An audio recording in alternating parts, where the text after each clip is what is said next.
All right, we are at the Plant Science Center. Oh, it's a big greenhouse. This is exciting. This is exciting. This is what I'm excited about. I like animals more. See more animals after this. We'll go see the horsies. Okay. Ooh, they have solar and wind power. Solar and wind power, display gardens, field crop. There's their wind power. Oh yeah, there's the turbine. They even have a compost area, an orchard, beehives. Well, where...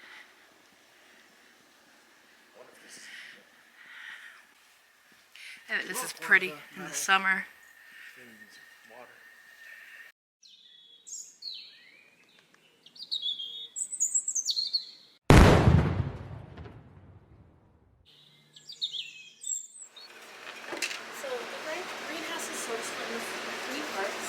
This side is our publication side. So this is where we're typically doing all of our starts for our kids for the upcoming year, and it's still doing some of our favorite plants as well. Plus some of like the wall up there, some of our just long-ranging greenhouse plants that we just sort of keep year round. Oh, it's so nice in here. For interest to talk about habitat and growth and things like that. Okay, cool. So and then, so we're sort of going from left to right. This is where the earliest starts and seeds are started from that there to right back here. That's our misting table. Okay. So that has, and then typically we either have, these are all maybe cuttings, so they're all in the perlite base. So it's a, I don't know how much you guys know about greenhouses or gardens, but this is a little bit. A sterile growing medium. Okay. So allowing for the rooting. Okay. I didn't know you could do, so that's just perlite? Just perlite. Wow. You can't do it, I have tried it at home, and I have learned that you cannot do it at home without a misting system. Misting system. Because you have to be able to keep the plants moist. Or without some type of wicking system. Okay. Cool. That's cool. And then got our seed starter nets. Moss? It is. One of the reasons we keep it is to actually talk to kids about learning about soil. And then talk about like terrarium growth and just moss is one of your oldest living plants out there. Very useful for Moss. Yes, and it's actually one of the things that starts soil correction. So moss will grow on plain rock, which will allow sediment to gather and allow soil buildup and retention. That's cool. And then these guys right here, they're just starting out. I don't think they've popped up yet, but this is our earliest season plants for next year. We're starting. These are going to be our outdoor begonias. I guess they have, I think, like a 16-week growing time before they're ready for the gardens. These little guys have already popped up. And then we have our really early season pansies starting. So, which I'm excited about because, you know, this time of year, there's nothing growing. Yes. So you're just like, yes, anything growing. What's this? This is a yellow coffee plant, actually. So we have a couple different kinds here. So are these coffee beans? Those are the coffee beans. So how does That's it roast them? Dry? So with coffee beans, there's a couple layers. So you've got your outer drupe and then your internal bean. Cut it open. Doesn't want to cut. Oh, cool. So there's a coffee bean associated. Yep. And Do you then, mind if I take a video of that? sure. Thank you. No problem. Cool. Those are your beans. That came out of those. And then typically, like we have that over here. We have once you rinse them off to get rid of that. You can actually feel them if you want. There's sort of a slimy shell on them. So you rinse them, let them dry, and then this shell it actually will get crushed off. And then you've got your internal bean. The one that we actually use. Yes, and this is the one you roast. So all that work. Wow. Oh, wow. They have a lot of layers to them. Yes. I didn't realize there was so many. That's So that's cool. what, 3 layers? Yes. Oh, wow. Or Have you guys ever made coffee with these? We are collecting to try. You know, Try and we make decided one we pot might or get two or big something? pot. Yeah, right. Last year bought a coffee plant because he thought they were similar to tomato plants, not knowing anything about gardening. Oh, that's So we had a little baby coffee plant and showed up in the mail. I'm like, so what are these? He's like, so we can have coffee. I was like, okay, so let's do some research. So they are a tropical tree. Normally with at least a 10 to, typically they're at least 5 to 10 years old before they produce, if not 15. Right.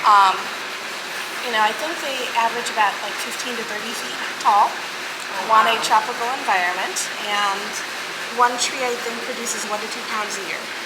Wow. So you would need about a grove of 20 trees for your yearly coffee supply. I've If you done drink a cup a day. research before, and I was like, yeah, that's nothing we'll ever be able to do.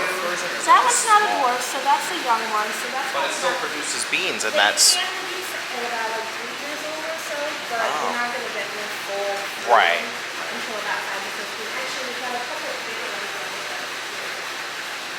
Right, and if you think about how many coffee beans you really need just to make a cup of coffee, Yeah, we do. So, like I said, this greenhouse sort of showcases our. this is cool. You have like all mini, Oh, it's a lot of mini fun. everything. This one, I think, I'll get them confused. We have a pomegranate and we have a lemon verbena, and they look almost identical. This one's the lemon verbena. You guys can throw these comments out.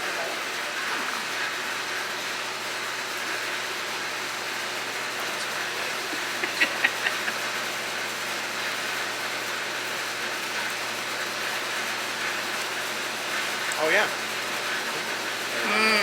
this is on my list of stuff I want to grow.